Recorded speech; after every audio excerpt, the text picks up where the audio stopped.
दोस्तों नमस्कार। धमतरिया के गोठ में आपका स्वागत है।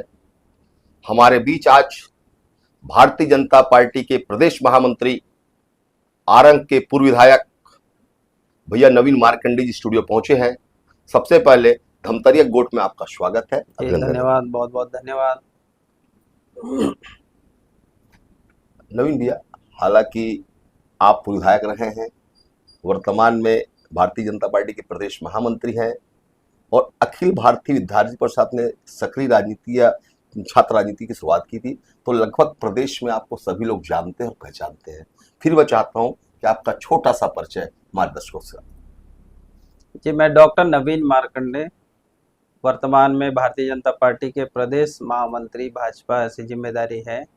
पूर्व में मैं 13 से 18 विधायक आरंग से रहा और उससे पहले युवा मोर्चा में और भारतीय जनता पार्टी में मैं प्रदेश मंत्री भाजपा और प्रदेश उपाध्यक्ष युवा मोर्चा। उससे पहले मैं अखिल भारतीय विद्यार्थी परिषद में राष्ट्रीय कार्य समिति सदस्य और दुर्ग संभाग के संगठन मंत्री, ऐसा जिम्मेदारी 10 वर्षों तक रहा। चर्चा की शुरुआत करते हैं। बिल्कुल। भारतीय जनता पार्टी के संगठन ने आपको जो सबसे बड़ी जिम्मेदारी प्रदेश महामंत्री, क्योंकि भारतीय जनता पार्टी में संगठन हमेशा सर्वोपरि रहा है और आपको बड़ी जिम्मेदारी पार्टी ने दिया है। सबसे पहले तो उसके लिए बधाई। और इस जिम्मेदारी के बाद कहीं ना कहीं आपकी जवाबदारी बढ़ती है। तो ये पिछले 1.5 साल में विष्णु लगभग 2 साल हो रहे हैं शाह जी की सरकार में और केंद्र की मोदी सरकार की, क्योंकि मोदी जी का जन्मदिन है, पूरे प्रदेश में पूरे देश में सेवा पखवाड़ा के रूप में मनाया जा रहा है। तो आज आपका आगमन धमतरी कैसे हुआ, किस उद्देश्य को लेकर आप धमतरी आए थे आज? जी बिल्कुल, भारतीय जनता पार्टी की बड़ी जिम्मेदारी प्रदेश महामंत्री के रूप में मुझे दिया गया, विश्वास किया गया और मैं उस नाते से लगातार अभी सभी जिलों में मेरा प्रवास विभिन्न कार्यों को लेके, चाहे हमारे देश के यशस्वी प्रधानमंत्री नरेंद्र मोदी जी के जन्मदिन जो 17 सितंबर को रहा और उससे लेकर 2 अक्टूबर तक का जो महात्मा गांधी जी के जन्म जयंती और शास्त्री जी के जन्म जयंती तक का ये लगभग सेवा पखवाड़ा चलेगा। इस नाते से सभी जिलों में, सभी मंडलों में, बूथों में अलग अलग समय कोई अलग अलग सेवा का कार्य किया जा रहा है, जिसमें ब्लड डोनेशन का भी हो, जिसमें स्वास्थ्य शिविर लगाने की बातें हों, स्वच्छता करने की बातें हों या फल वितरण की बातें हों। अलग अलग प्रकार के सेवा कार्य जो है इसमें लगातार चल रहा है।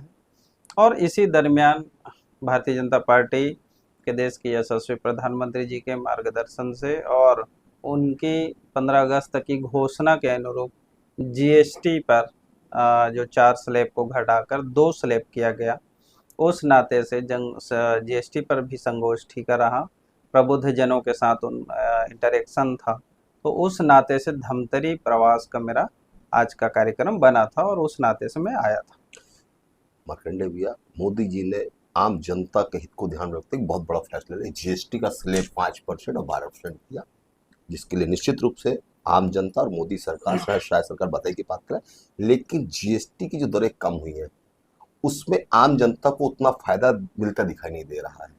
ऐसा लोगों का कहना है कि जीएसटी काफी कम हुआ, उस अनुपात में लोगों को वो जो मिलना चाहिए, सस्ता होना चाहिए, नहीं हो पाया है। इसके पीछे क्या कारण है और उसको लेकर सरकार की क्या करने ताकि लोगों को जो सरकार की मंशा है पूरी हो सके? देखिए, जीएसटी को लेकर जो स्लैब बना है और उस स्लैब के अंतर्गत जो वस्तुओं में उसकी लागत में जो कमी आनी होगी, वो कमी जो है लगातार अभी आएगा। और 22 तारीख को यह लागू हुआ है और 22 तारीख और आज है 24 तारीख, 2 दिन हुआ है। रही बात है कि आपको तत्काल में नहीं दिखेगा। क्यों नहीं दिखेगा? क्योंकि जैसे वस्तुओं पर जो जीएसटी लगा है वो जीएसटी और उस पर हमने कम किया है, तो उपभोक्ता तक पहुंचने में जो प्रोडक्शन से लेके रिटेल और उपभोक्ता तक पहुंचने में थोड़ा सा समय उसको चाहिए, जो 8-10 दिन का आपको देखने को मिलेगा।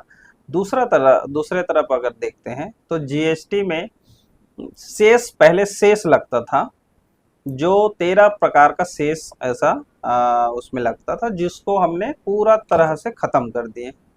और एक बात एक आपसे कहना चाहूँगा कि पहले जो जीएसटी था उसमें जब लागू किए तो उसमें उससे पहले जो जीएसटी लागू होने के पहले एक वस्तु पर जैसे जैसे उसका स्वरूप चेंज होता था वैसे उसे उस पर टैक्स लगता था। वो भी जो है अब पूरा तरह से खत्म हो गया, वस्तु पर एक ही बार टैक्स लगेगा।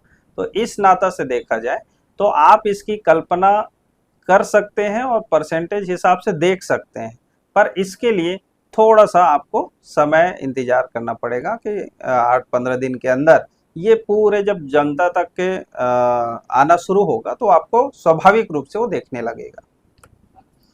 प्रचंड भैया, प्रदेश में 2 साल हो गए शायद सरकार, किसानों के हित में काफ़ी काम हो रहे हैं ना, महतारी वंदन योजना जैसी योजनाएं चल रही है। लेकिन दूसरी तरफ कुछ पिछले माह से बिजली का करंट, लोग काफ़ी भयभीत है, डरे हुए हैं बिजली के बिलों से लेके। क्या इसको लेके सरकार को पुनर्विचार करना चाहिए, क्योंकि सरकार प्रति नाराजगी कहीं ना कहीं दिख रही है, इसको लेके क्या मानते हैं आप? देखिए ऐसा है कि सरकार की पूरी मानसिकता ये है कि जनता को हम फ्री बिजली उपलब्ध कराएंगे। आप देखिए जो जो सब्सिडी हम जनता को बिजली बिल में डायरेक्ट देते थे, पहले देते थे 2 साल तक दिए। अब हमने उसी जो बिजली का दूसरा स्वरूप हम लागू कर रहे हैं। पहला स्वरूप जो था उसमें डायरेक्ट बेनिफिट उनको सब्सिडी के माध्यम से देते थे। दूसरा जो हम सब्सिडी अभी लागू कर रहे हैं उसमें हम आपको प्रेरित कर रहे हैं कि हम फ्री बिजली आपको उपलब्ध कराएंगे। आपको बिजली देने की जरूरत नहीं है, पैसा देने की, बिल भरने की जरूरत ही नहीं पड़ेगा। कब? जैसे हमारे प्रधानमंत्री सूर्य घर योजना, हम उस नाते से लाख रुपया हम सब्सिडी आपको सीधा दे रहे हैं जी। और हम आग्रह कर रहे हैं कि आपके घर में आप जो है प्रधानमंत्री सूर्य घर योजना का लाभ लीजिए। और आप जब उसका लाभ लेंगे तो आपका बिजली बिल आना बंद हो जाएगा। जो बिजली आपको नेचुरली मिलेगा उस बिजली का उपयोग करेंगे और जो बचे हुए बिजली है उसको जो है आगे डाइवर्ट करके उसको खरीदने का भी काम जो है सरकार करेगी। तो मतलब इसका मतलब है कि आपका बिजली का उपयोग जीरो भी हो जाएगा और जो बचा हुआ उसको आप बेच के अपना मुनाफा भी रख सकते हैं। तो इस तरह से एक बड़ा जो है योजना भारतीय जनता पार्टी की सरकार का है और उसको दूसरे तरीका से विपक्ष जो है प्रेजेंट करके लोगों को बरगलाने की कोशिश कर रहे हैं। जैसे आपने छूट की बातें कहें और उसका लाभ लिए, और उस तरह से हम उसको फ्री करने की जो मानसिकता लेकर सरकार आगे बढ़ रही है, उसमें आपको क्या तकलीफ है? तो ये समझने की बातें हैं। और दूसरा चीज अपनाने की बातें हैं। आपके घर आपको लग रहा है कि बहुत ज्यादा बिल आ रहा है तो आप सूर्य घर योजना का लाभ लीजिए, उसमें आपको फ्री मिल जाएगा, बस इतना ही है।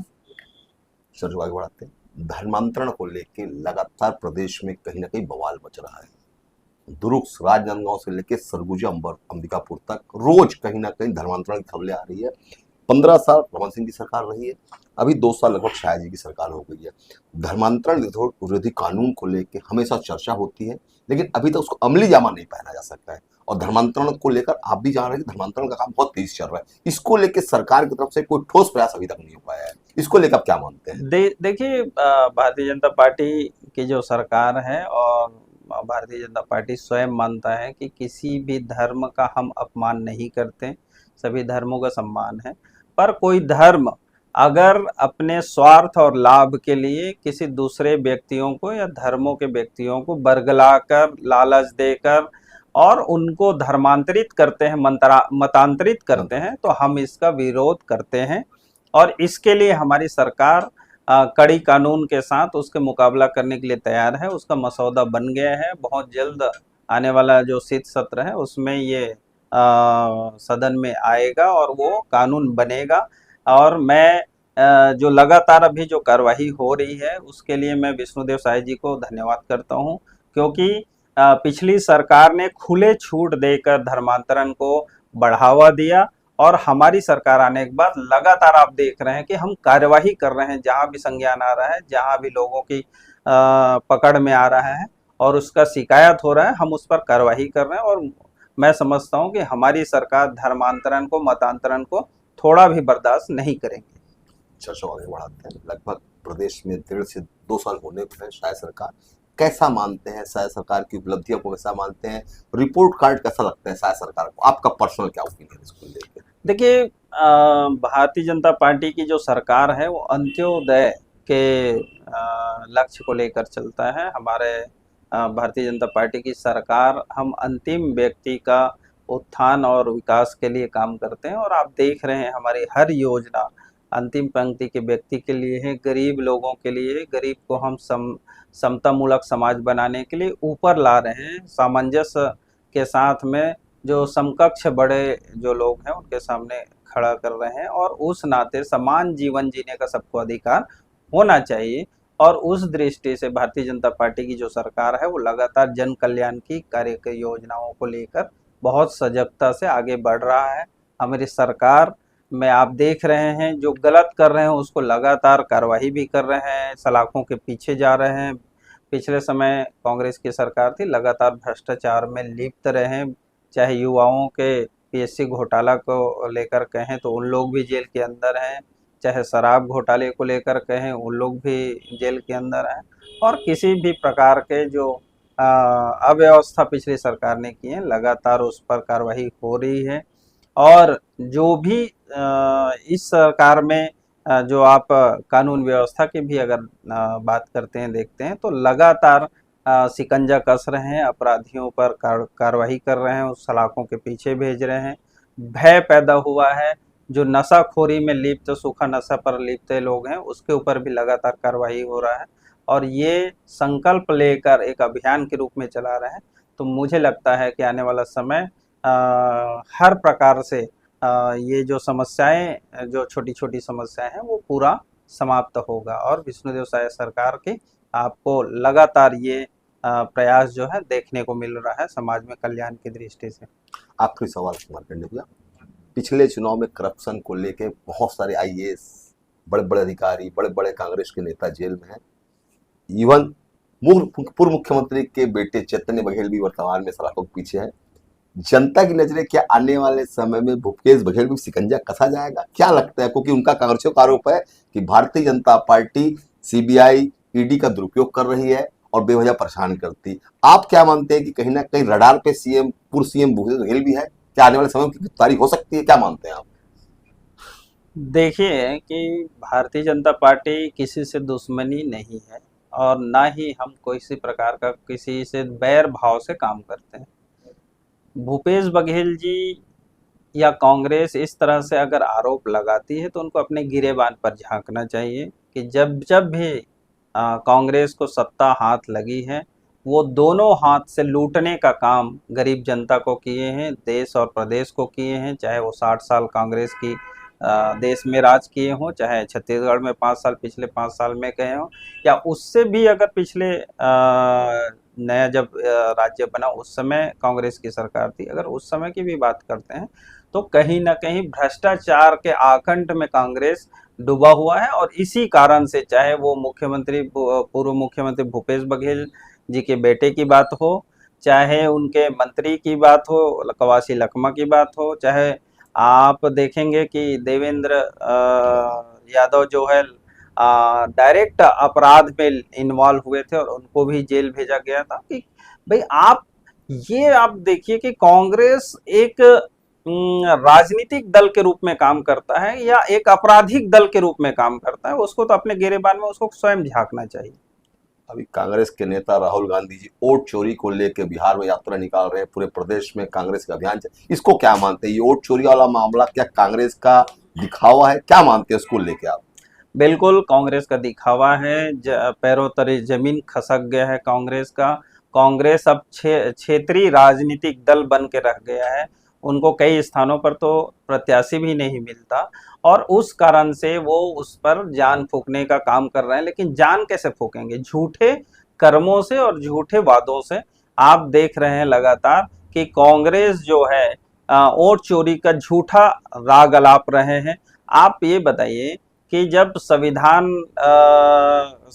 खत्म कर देगा करके उस समय लाल डायरी लेके राहुल गांधी जी जब गलियों में घूम रहे थे, तो लोगों को उसने बरगलाया और बरगला के जो है 40 सीट से 99 सीट में आ गया।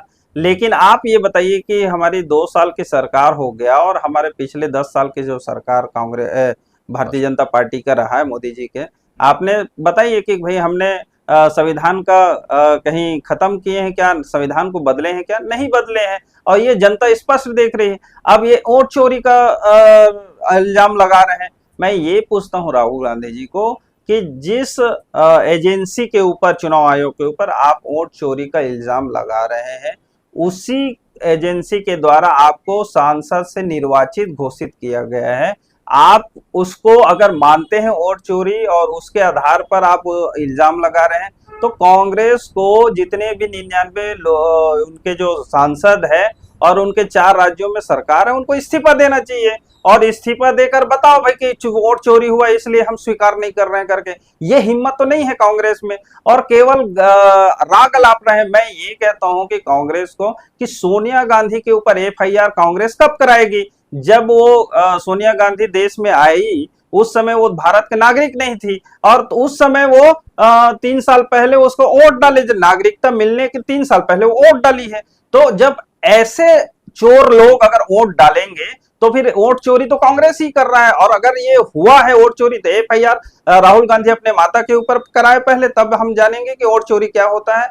तो इस तरह से जनता को बरगलाकर झूठे बातें परोस कर और एक मनगढ़ंत कहानी कहकर कितने दिन तक आप जो है लोगों को ऐसे ही उलझाए रखोगे? आप राजनीतिक मुद्दे खत्म हो गए हैं तो आप हार मान लीजिए और देश की जनता के तरफ माफी मांगिए और इस तरह से अनर्गल बातें ना करें। आने वाले समय में कांग्रेस मुक्त भारत हो जाएगा, ऐसा मानते हैं? कांग्रेस मुक्त भारत तो हो ही गया है। मैंने आपसे क्या कहा कि इनको तो कहीं पर इनका खाता ही नहीं खुला है, कहीं पर इनको प्रत्याशी नहीं मिल पा रहा है। और इस तरह से राजनीतिक दल अगर चलाएंगे, अविश्वसनीय राजनीतिक दल चलाएंगे, तो मुझे लगता है कि ये कभी जीवन में विश्वास नहीं जीत पाए। बहुत बहुत धन्यवाद नवीन भैया, आपने अपना कीमती समय निकाला। अगली बार एक नई सेक्शन फिर आपसे मुलाकात, तब तक के लिए नमस्कार। नमस्कार।